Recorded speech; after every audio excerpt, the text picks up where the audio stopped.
నమస్తే, నేను మీ కుప్ప పద్మిని. ఇన్నాళ్ళు మీ సపోర్ట్‌ని నాకు అందిస్తూ, మీ ప్రేమని నాకు అందిస్తున్న ప్రతి ఒక్కరికి కృతజ్ఞతలు. ఇప్పుడు చూడబోతున్న ఈ వీడియో కూడా ఖచ్చితంగా మీకు ఉపయోగపడుతుంది.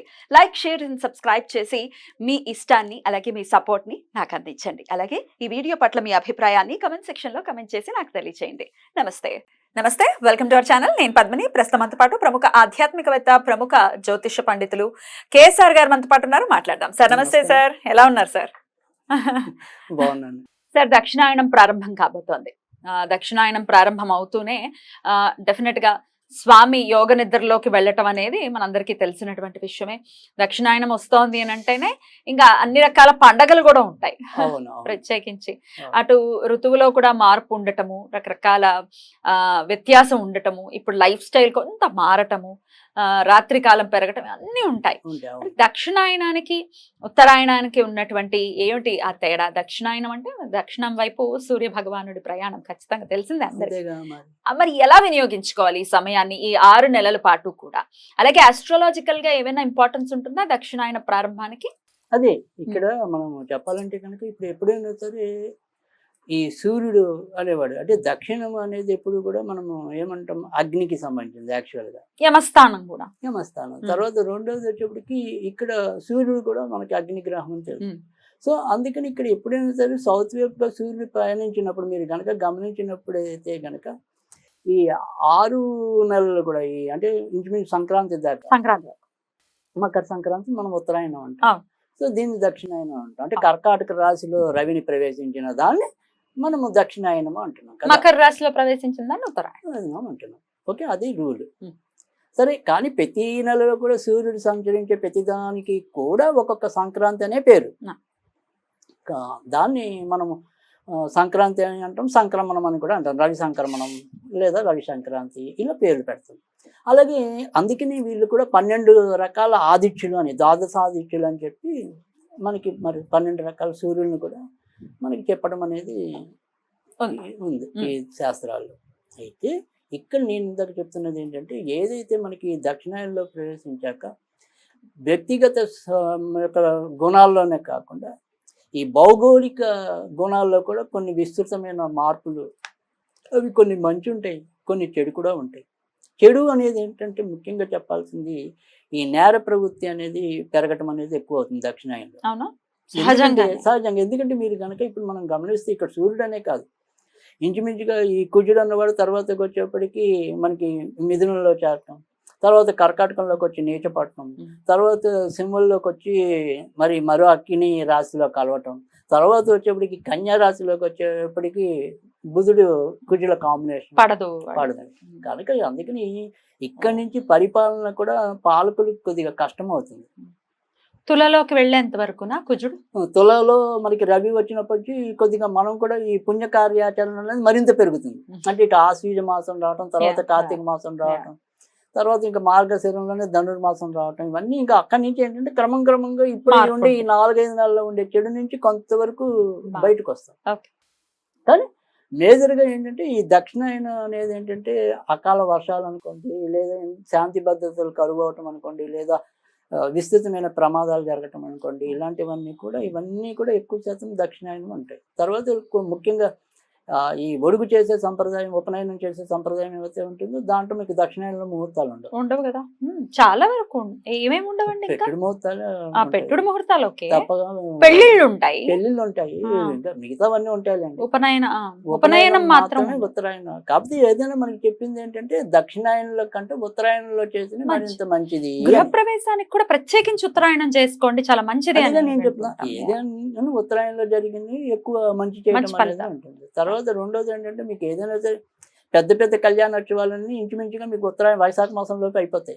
సో వైశాఖం ఆధ్యాత్మిక వికాసం అని సో అది ఎక్కువ శాతం జరుగుతుంది. ఇక్కడ మనకి దక్షిణాయనంలోకి వచ్చేప్పటికి ఏంటంటే ఇందాక చెప్పాను కదా, మనకి ఏదైతే దక్షిణం అనేది అగ్నితత్వం లేదా యమతత్వం మీరు చెప్పినట్టు అనుకోండి, వీటిని మనం సంవరింపజేయాలి. కాబట్టి మీకు అన్ని మన హిందూ ధర్మంలో ఏర్పాటు చేసిన చట్టం అంతా కూడా ఇక్కడ మంచిగా మనకి దేవి శరణవరాత్రులు బిగినవుతాయి. అంటే ఆమె అలాంటి ఉగ్రాన్ని ఆవిడ సంహరించగలదు కాబట్టి. సో అందుకని మనకి ఇక్కడి నుంచి కొద్దిగా ఈ దేవి శరణవరాత్రులు తర్వాతకి వచ్చేప్పటికి ఏంటంటే కార్తీక మాసం స్నానాలు ఇలాంటి. ఇక్కడ శివుడు కూడా మనం తామస దేవతగానే చెప్తాము. తర్వాత కొంతవరకు ఈ దేవి నవరాత్రుల్లో కూడా మనకి తామసం అనేది ఉంటుంది. ఉంటుంది. సో మనిషిలో తామసిక ప్రవృత్తి పెరుగుతుంది కాబట్టి తులలో సూర్యుడు వచ్చినప్పటి నుంచి తల స్నానం చేయరా బాబు అన్నారు, కన్నీ స్నానం చేయరా బాబు అన్నారు. Okay, okay. సో చేసేవాడు చేస్తాడు, చేయనివాడు చేయడు, అది వేరే విషయం. కానీ ఎప్పుడు కూడా మేషంలో రవి వచ్చినప్పుడు, తర్వాత కర్కాటకంలోకి రవి ప్రవేశించినప్పుడు, తులలో రవి ప్రవేశించినప్పుడు ఖచ్చితంగా మనం చేయగలిగితే కన్నీ స్నానాలు చేస్తే మరింత మంచిది అవుతుంది. మనకి శారీరక ఆరోగ్యమే కాకుండా మానసిక ఆరోగ్యం కూడా పెరగటం అనేది ఉంటుంది. ఓవరాల్ గా చెప్పండి సార్, అసలు ఇవన్నీ మాకు ఒకవేళ అర్థం కావచ్చు కాకపోవచ్చు, ఈ దక్షిణాయనం ఈ 6 నెలలు కూడా మనం సింపుల్ గా ఎలాంటి ఇబ్బందులు మనకి రాకుండా చాలా ప్రశాంతవంతమైన జీవితం గడపాలి మేము అని అనుకుంటే ఏం చేసుకోవాలి? అంటే ఇక్కడ మనకి ముఖ్యంగా ఏంటంటే ఇదే రోజు ఏదైతే ఉంటుందంటే ఇప్పుడు ముఖ్యంగా ఈ రవి అనేది కర్కాటక రాశిలో ఇంచుమించుగా మీకు నల్లాళ్ళు ఉంటాడు కదా. నల్లాళ్ళు ఉంటాడు, అవును. సో ఈ నల్లాళ్ళ కాలంలో అంటే దక్షిణాయనం అనేది 6 నెలలు ఉండొచ్చు, అది వేరే విషయం. కానీ ఈ కర్కాటకంలో మనకు రవి ఉన్నంత కాలం ఎప్పుడు వీలైతే అప్పుడు ఎవరైనా సరే మీకు చేతనైన వ్యక్తులకి, ఈ మనిషికి నేను చేస్తే బాగుంటుంది అనుకునే వ్యక్తులకి గొడుగు కానీ పాదరక్షలు కానీ దానం చేయమని స్పష్టంగా ఉంది మీకు. ఈ 12 రకాల మిథున సంక్రాంతి వచ్చినప్పుడు మిథున సంక్రాంతికి చేయవలసింది, కర్కాటక సంక్రాంతి వచ్చినప్పుడు కర్కాటక ఇది వచ్చింది, మనకి నిర్ణయ సింధు ధర్మ సింధు రెండిట్లో కూడా స్పష్టంగా పేర్కోవటం అనేది అయితే ఉంది.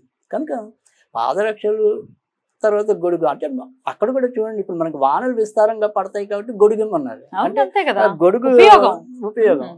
అలా ఈ కొంతవరకు వేసవికాలం చివరిలో ఉంటాం కాబట్టి పాదరక్షలు అనేది. తర్వాత ఇక్కడ మనం విడిగా వాటిని చూసుకున్నప్పుడు ఏంటంటే అసలు నిజానికి ఏంటంటే ఈ 2 కూడా శనికి సంబంధించి. ఇప్పుడు మనకి చీకటి కాలం పెరుగుతుంది, సో అందుకని మనలో తామసికం పెరుగుతుంది, అంటే బద్ధకం, చేద్దాంలే. అందుకని అక్కడ అసలు చాలా మనం లాజికల్గా ఆలోచిస్తే వీళ్ళు ఏదో పైపైన ఏదో అనుకుంటారు, కానీ హిందూ ధర్మం ఏర్పాటు చేసిన విధానం అంతా కూడా చాలా లౌక్యంగా ఉంటుంది. దాన్ని మనం లోతుగా అధ్యయనం చేసినప్పుడు మాత్రమే అర్థమవుతుంది. ఇక్కడ సూర్యుడు అంటే అక్కడ శనికి కల్పడమే.